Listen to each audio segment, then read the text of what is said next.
Arratsaldeon eta ongi etorri 2022ko otsaileko ohiko udalbatza honetara. Besterik gabe, udalbatzarekin hasiko gara.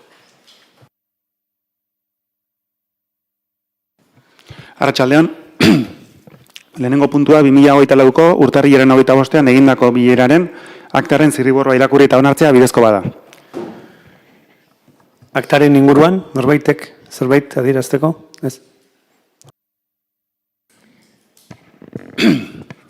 Bigarrena, hirigintzako antolamenduko plan orokorraren aldaketa puntualaren eta 56 Urkiondo exekuzio unitatearen antolamendu xatuaren dokumentua hasieran onartzeko erabakiari egindako alegazio erantzuna eta dokumentua behin-behinean onartzeko aurkezteko errekerimendua.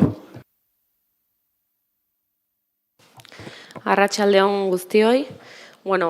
Puntu honi dagokionez Urkiondorena, aurreko hirigintza batzordean, jendaurreko epean Urkiondon inguruan egindako alegazioen erantzuna onartu zen, eta hain plenora ekartzen dana da, alde batetik erantzun horiek adostea, eta bestetik egindako alegazioen ondorioz sortu dian aldaketak beraien dokumentuan txertatzea eskatzen da. Orduan, behin-behineko onespena eman aurretik, ekarri beharko lukete amaierako dokumentu hau eskatutako zuzenketa hauek sartuta. Eta behin dokumentu hau izatean, behin-behineko onespena emango litzaioke. Eta orduan bialuko litzake bai ingurumen saiera eta bai kopura dagozkion tramitazioa burutzeko. Hemen, aipatu behar dut, alegazioen inguruan, atzo beste alegazio bat sartu zala, eta hau epez kanpo dagoen arren aztertuko da ea bideragarria dan edo ez, eta ekarriko da berriro ere alegazio honen erantzuna behin-behineko onespenarekin batera, eta pasako da plenotik. Gainontzeko alegazioen inguruan ez naiz gehiegi sartuko, ze batzordean eta ikusi zian, baina 3 izan dira, eta honakoak izan dira. Alde batetik ekotradek sartuzuna esaten ez zela interes orokorrekoa batetik eta bestetik ez zituela lurralde arloko plangintza ezberdinak betetzen, eta teknikoki ulertzen da hau ez dela horrela, eta bertan bera uzten da, eta beste bi alegazioak izan dira aldameneko partzelenak, eta gehiago izan dira obrari dagozkion afekzion ingurukoak. Eta hau izango litzake gai honen ingurukoa. Gai honen inguruan, ez dakit norbaitek zerbait esan nahi duen? Ez? Bozkatzera jarriko genuke orduan. Aldekoak? Abstentzioak?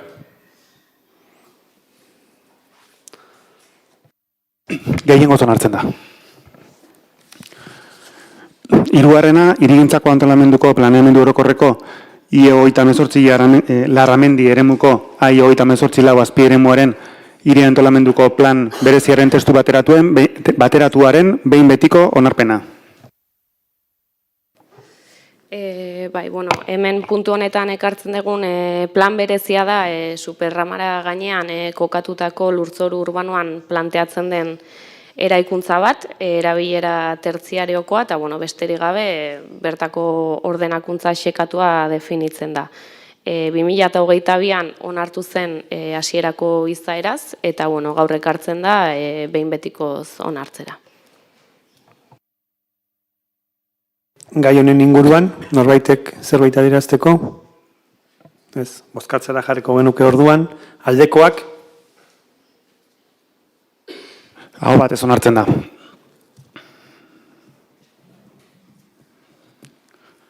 Laugarren puntua, HI bat alde zaharra AD bat 5 kale nagusia 39 hirigintzan jarduerarako eremuan, hiri antolamenduko plan orokorraren aldaketa puntuela formulatzen hastekoaren akordioa eta herritarrek parte hartzeko programa onartzea. Eremu honetan dakizun bezala, plan orokorraren modifikazio puntual bat jarri da martxan, da azkenean kale nagusiko eremu honetan eraikinak bota eta berri bat eraikitzea, eta honek eraikigarritasunaren handitzea ekartzen duenez, beharrezkoa da apoaren aldaketa martxan jartzea. Eta, apoaren aldaketa martxan jartzearekin batea, legeak ezartzen duen bezala, beharrezkoa da partaidetza programa bat onartzea. Eta, hori da gaur ekarriko genukena pleno honetara. Partaidetza programa honen onarpena. Honek finkatzen du azkenean tramitatu beharreko prozesu urbanistiko guztian eman behar diren partaidetza itoak, ez? Eta, kasu honetan eremua aldatu beharreko oso txikia da, eta, jendaurreko bilera ireki bat eta bar planteatzen dira. Hasierako onespena eman baino lehen.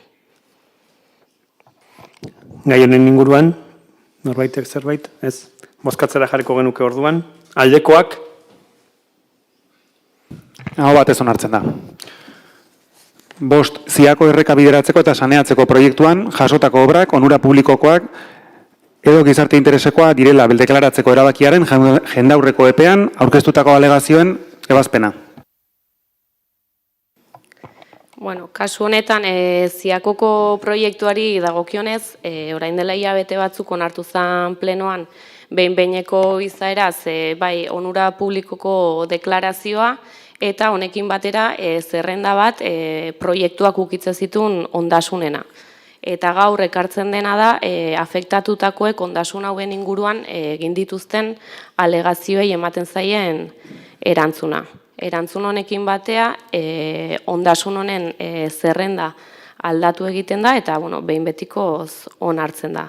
Emandian aldaketa nagusiak, izan dira alde batetik adifen partzela bertatik atera dela, hainbat partzela modifikatu india, eta bizilagun ezberdinekin egindako akordio batzuk ere. Eta bestetik alegazio gehienak izan dira obren afekzioaren inguruan. Eta behin gaur hau onartzean, geldituko litzake onura publikoko deklarazioa behin betiko onartzea eta urgentziazko okupazioa deklaratzea. Hau ere plenoti pasa behar da, eta espero dugu albezain azkar ekarri alizatea. Ez dakit honen inguruan zerbait, ez? Bozkatzera jarriko genuke orduan, aldekoak? Aho batez onartzen da. 6. Onartzea hasierako izaeraz kirolari diru laguntzak emateko prozeduraren oinarri arautzailea proposamena. Hor bi kontu egongo dirateke batetikan, oinarri orokorra jarri dugu diru laguntza hauetarako. Kiroletan orain arte lau lerro, diru laguntzak emateko lau lerro izan ditugu, ohikoak, ez ohikoak, formaziokoak eta eskola kirolekoak, eta aurten 5. bat txertatu dugu. Dakizuen bezala, gero eta herritar gehiagok egiten dute kirola, kirol federatua, eta behar berriak sortzen ari dira. Horren arira, badago behar bereziak dituen edo talde edo kirolari kopuru bat, dada bereien kirola, nolabait esan, Gipuzkoan egin ezin duenez, Gipuzkoatik kanpo, lurralde historikotik kanpo lehiatu behar dute. Orduan, hoientzako diru laguntza lerro berri bat iriki dugu. Eta, batez ere, diru laguntzan hoien oinarria, bi izango dira oinarriak. Batetikan distantzia edo kilometrajea, eta bestetikan aurrekontua. Dakizuen bezala, azkenian ezin baldin badezu, zure lurralde historikoan lehiatu, bi irizpide horiek zehazten dute zure gastua, ez? Batetikan aurrekontuak eta bestetik distantziak. Orduan, gaur ekartzen duguna honea hoi da. Batetikan da, arau orokorra, oinarri orokor hori lerro guzti hauek babestuko dituena edo, eta bestetik, oraingo lau lerroi ez gain, 5. bat, handoaingo kirol elkarteek eta kirolariek dituzten behar berriei erantzuteko. Ez dakit, norbaitek, bai. Arratsaldeon, buenas tardes. En primer lugar, desde el Grupo Municipal Socialista nos alegramos de que las 4 primeras líneas que se traen se hayan mantenido en su totalidad con respecto a las que se aprobaron durante la pasada legislatura, porque, precisamente para sacarlas adelante se hizo un gran trabajo de escucha, de colaboración entre clubes, entre diferentes departamentos del ayuntamiento, como son Deporte, Igualdad, Euskera, con la por entonces concejala socialista Petri Romero, y sobre todo porque se tenía en cuenta las aportaciones de los clubes de Andoain. Por lo tanto, en ese sentido estamos contentos porque se daba respuesta, se llegaba a más gente y el que se hayan mantenido es sinónimo de que cumplen su objetivo. Con respecto a la línea 5, que es la novedad que se nos presenta aquí, hace un par de semanas, cuando se debatió en el presupuesto, en el pleno de presupuestos, y lamentablemente pues, no salieron adelante los patrocinios, se nos informaba bueno, pues, que se iba a sacar esta quinta línea, que venía un poco a suplir lo que cubrían esos patrocinios. En ese sentido, tenemos serias dudas de que pueda llegar a cumplir el objetivo, de que esta línea cumpla el objetivo que tenía ese patrocinio, que pueda incluso llegar a alcanzar los importes que daban soporte a todo eso y, bueno, pues en base a esa duda, pues veremos, el tiempo dirá. Tampoco conocemos el importe que se va a destinar a la misma. Y, bueno, no obstante, aunque seguimos apostando por haber mantenido los patrocinios, desde el Grupo Municipal Socialista no vamos a obstaculizar con nuestro voto unas ayudas que sabemos y conocemos que son muy importantes y que son imprescindibles para los clubes deportivos de Andoain y que fueron, tal y como he dicho anteriormente, trabajadas mano a mano en colaboración y atendiendo a las necesidades de los diferentes clubes de Andoain. Pero repito que seguimos teniendo unas cuantas dudas respecto a esa funcionalidad de la quinta línea. Eskerrik asko. Bueno, zuk diozun bezala, aurrekontuko eztabaidan hitz egin genuen puntu honi buruz, baziren kirol elkarte batzuk zuzenean diru laguntza bat jasotzen zutenak, gure ustez diru laguntzak, udal batek diru laguntzak emateko irizpide batzuk eduki behar ditu, eta hemendik aurrea lehen modu zuzenean eta arbitrarioan diru laguntza jasotzen zuten kirolari eta elkarte horiek, orain jasoko dute, irizpide batzun baitan, eta lehiaketa baten baitan, eta horrea gainea, aurkeztu ahal izango dira, lehen zuzenean jasotzen zuten bi hori ez gain, beste kirol elkarte edo kirolari batzuk.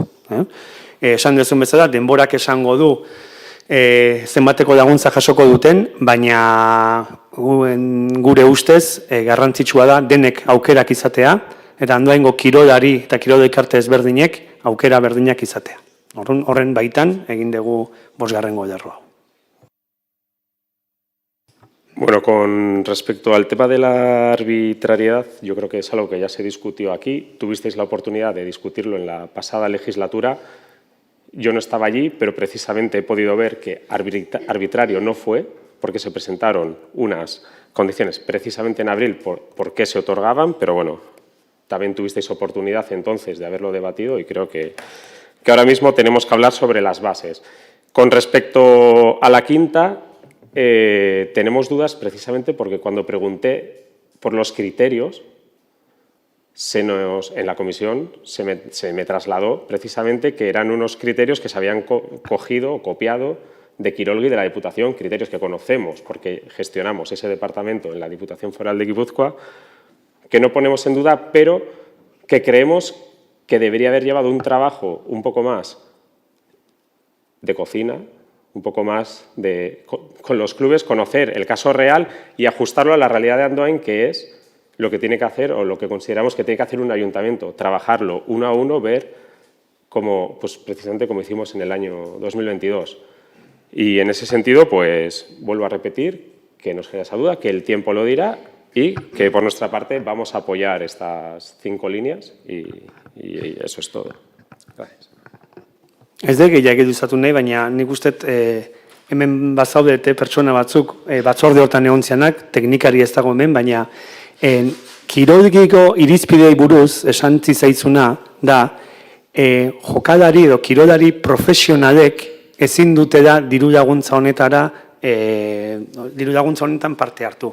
Gainerako irizpideak daude Andoaingo kirolariekin eta kirol elkarteekin egon ostean landutakoak dira. Kirolgikoak dira irizpide orokor batzuk, eta zu galdetu zenun ea zergatik kirolari profesional batek ezintzun diru laguntza jaso, eta esan zitzaizuna da, eta teknikariak erantzuzun, eta hemen daude beste zeak, eta esan dezakete zea, da kirolari profesionalak ezin dutela diru laguntza horretan zeatu. Hori da, esan zitzaizuna kiroldegiri buruz. Besteak landu dira Andoaingo kirolariekin eta kirolari karteekin batera. Orduan, sukaldeko lan hori eginda. Bueno, nosotros por nuestra parte sí que hemos echado en falta cuando en la anterior legislatura, en 2022, cuando se sacaron, se les entregó, se dio un plazo para que dieran aportaciones. Hay aportaciones tanto en la línea de ordinarias como extraordinarias de los clubes. En esta desconocemos si ha habido alguna aportación de esos clubes. Nosotros, por lo menos, se nos ha traído a comisión, es lo que había y ya está.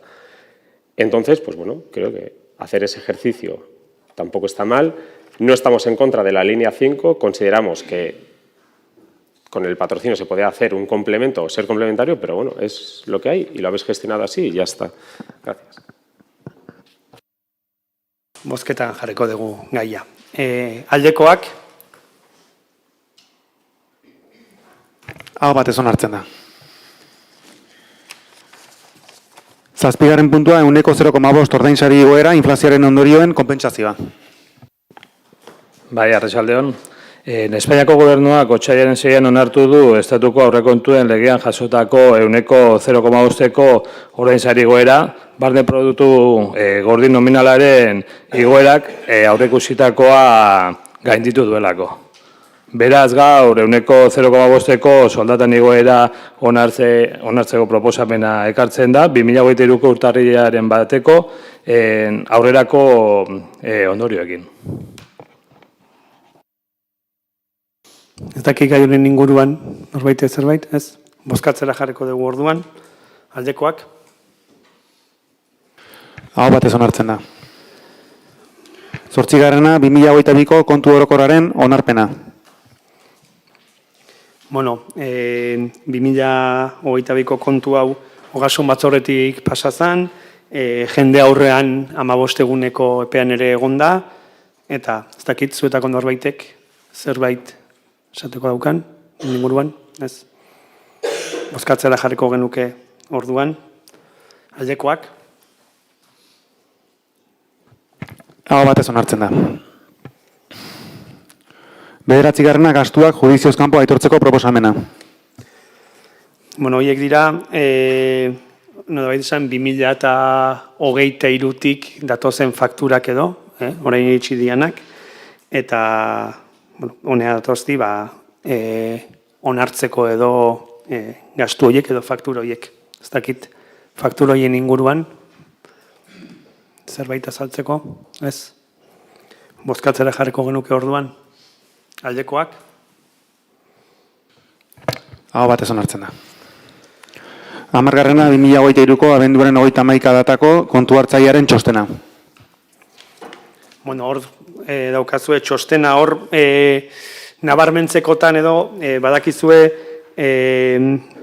fakturak ordaintzeko edo berez 30 eguneko epea daukagu da, eta hor txostene hortan ikusiko zenuten bezala, nolabait esan, 150 beranduago edo aige ordaintzen, 31,52 egunera aige ordaintzen, baina, bueno, jarraituko dugu lanean, epearen barruan bete izateko.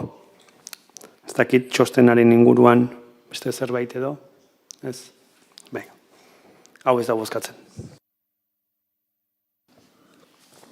11. puntua, Urria Sahara elkarteak 2024ko otsailaren 9ko datan aurkeztutako Saharako Errepublika Arabiar Demokratikoaren 58. urteurreneko adierazpen instituzionalerako proposamena.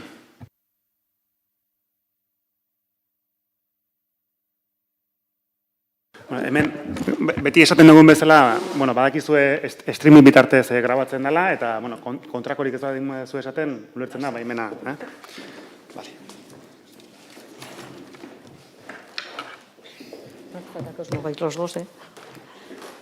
Bueno, arratsaldeon. Bueno, como todos sabéis, la Asociación Urria Sahara ha presentado la propuesta de declaración institucional en el 48 aniversario de la República Árabe Saharaui Democrática, propuesta por el Frente Polisario, único y legítimo representante del pueblo saharaui. Como vosotros sabéis, el pasado 27 de febrero se conmemoró el 48 aniversario de la proclamación del Estado saharaui, después de haber logrado superar con éxito las fases de su fundación y edificación hacia la liberación y la plena soberanía. En estos 48 años, el pueblo saharaui ha logrado consolidar una identidad nacional propia gracias a los sacrificios y a la unidad nacional. Cada saharaui debe sentirse orgulloso del funcionamiento de sus instituciones nacionales, a pesar de las duras condiciones del exilio y de la falta de recursos. El pueblo saharaui está más que nunca apegado a sus legítimos derechos, a los de autodeterminación y a la independencia, y continúa la lucha contra Marruecos, potencia ocupante, responsable de la represión y expolio de los recursos naturales del Sáhara Occidental. Respecto al acuerdo entre la Unión Europea y Marruecos, se constata que fue recibida con gran noticia y un avance esencial las sentencias del Tribunal Europeo de Justicia con sede en Luxemburgo, que manifestó que la soberanía del Reino de Marruecos sobre el Sáhara Occidental no está reconocida ni por la Unión Europea, ni por sus Estados miembros, ni de manera más general por la ONU. Por ello, es necesario que España y la Unión Europea inicien negociación con el Frente Polisario en orden a establecer las oportunas relaciones comerciales y económicas. Por todo ello, expresamos de nuevo nuestra disconformidad con el cambio radical e histórico del presidente del Gobierno de España sobre el Sáhara Occidental.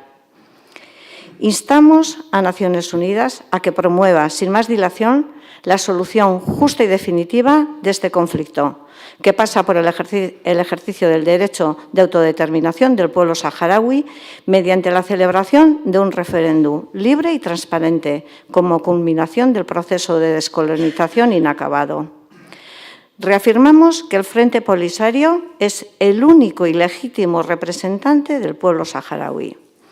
Exigimos a Marruecos que lleve a cabo la inmediata liberación de todos los presos políticos y de conciencia saharauis y cese las violaciones de los derechos humanos en sus prisiones y en los territorios ocupados del Sáhara Occidental. Solicitamos que la misión de las Naciones Unidas para el referéndum del Sáhara Occidental, MINURSO, amplíe sus funciones y cometidos en el control y seguimiento de los derechos humanos en los territorios ocupados del Sáhara Occidental. Solicitamos que el Gobierno español que otorgue un estatus diplomático a la representación del Frente Polisario en España como único y legítimo representante del pueblo saharaui y que promueva las iniciativas políticas necesarias para lograr una solución justa y definitiva sobre la base del cumplimiento del Plan de Paz de las Naciones Unidas para el Sáhara Occidental. Denunciamos el expolio de los recursos naturales del Sáhara Occidental por parte del Gobierno de Marruecos. Solicitamos a las empresas que operan en el Sáhara Occidental que respeten el derecho de soberanía permanente sobre los recursos naturales y las reglas del derecho internacional humanitario aplicables a la explotación de recursos naturales de un territorio ocupado. Recordamos que Marruecos no ostenta en ningún caso la soberanía sobre el Sáhara Occidental y la Unión Europea no puede firmar ningún acuerdo con Marruecos sin el consentimiento del Frente Polisario. Además, la Unión Europea está obligada a denunciar toda situación ilícita que se desprenda de la violación de este principio y estas reglas. Anuncia el Frente Polisario que con motivo del 48 aniversario de la proclamación de la RAS, representantes de las distintas instituciones y entidades vascas viajarán a los campamentos de la población refugiada de Tinduf para renovar su compromiso con la justa lucha del pueblo saharaui. Y nosotros, Urria Sáhara, os animamos que si no es este año, los representantes de los diferentes partidos políticos que se encuentran hoy en este salón visiten los campamentos de Tinduf para conocer de cerca la difícil situación que viven y a la vez con qué dignidad viven en la zona del desierto más dura que existe. Os proponemos que enviéis las declaraciones aprobadas a las siguientes direcciones: a la Casa Real Española, a la Presidencia del Gobierno de España, al Ministerio de Asuntos Exteriores, Unión Europea y Cooperación, Comisión Europea, representación del Frente Polisario en España y delegación del Frente Polisario en Euskadi. Gracias.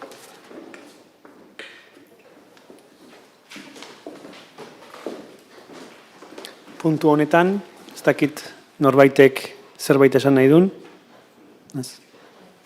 Bai. Bai, bueno, gure aldetik aprobetxatu jake hemen zaudetela, eskerrak ematea horrelako elkarteak eta Andoain mailan egotea poztekoa dela, eta bueno, gure aldetik hori, besterik gabe. Bai, bueno, nik Idoiaren hitzak jarraituz, udal gobernu honek bat egiten du, zuen adierazpenarekin, eskertzen du egunerokotasunean egiten dezuen lana Saharar herriari laguntzeko, eta, Ana, zuk esan dezunariekin bat eginez edo, kontuan izango dugu, bertako egoera, bertatik ezagutzeko egin dezun gonbidapen hori, nik ustet interesgarria litzatekeela, eta, lege aldi hontan gai garen alderdi ezberdinetako ordezkariak bertara joateko.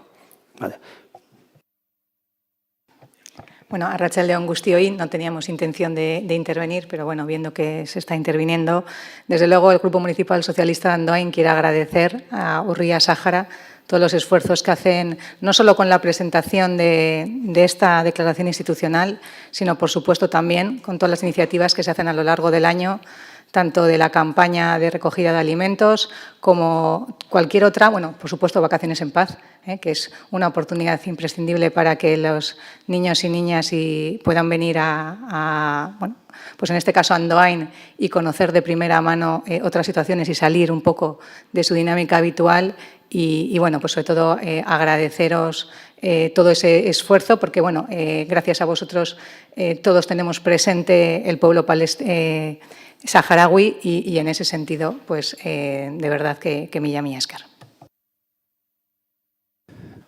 Bueno, yo también quiero daros las gracias por esta moción y vuestra labor y también por, una vez más, ponernos ante el espejo que esta transición que nos venden no fue más que un cúmulo de errores y este es uno de los más graves. 48 años sin dar solución a este problema me parecen inadmisibles. Me vais a perdonar porque hoy no estoy en mi mejor día, solamente porque se me ha olvidado citarlo antes. Ya eso explicamos también a las integrantes de Urría Sahara la intención de nuestro voto y ya lo conocéis. Eskerrik asko. Bozkatzera jarriko dugu orduan, adierazpen hau, aldekoak, abstentzioak, Gehiengoz onartzen da. Kontrol zatia, 12. puntua, ebazpenen berri ematea, zehazki, 2024 zenbakidunetik 2014 zenbakidunera eta tokiko gobernu batzarrak hartutako erabakien berri ematea, zehazki, 2024 aktatik, 2024 aktara. Hor, ez?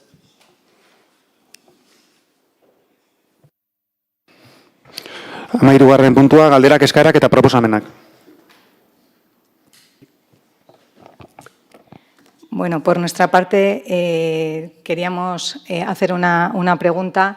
En el pleno de septiembre ya les preguntamos cómo estaba la situación de la TEC de Andoain, de la Comunidad Energética de Andoain, porque luego, pues cuando son las grandes fechas como los presupuestos, pues todos queremos hablar mucho de la transición ecológica, de las energías renovables, pero luego no estamos haciendo acciones, o por lo menos las desconocemos porque en las comisiones de urbanismo tampoco se nos está dando cuenta de ello. Entonces, queríamos saber cómo se encuentra la puesta en marcha de la Comunidad Energética de Andoain. Eskerrik asko.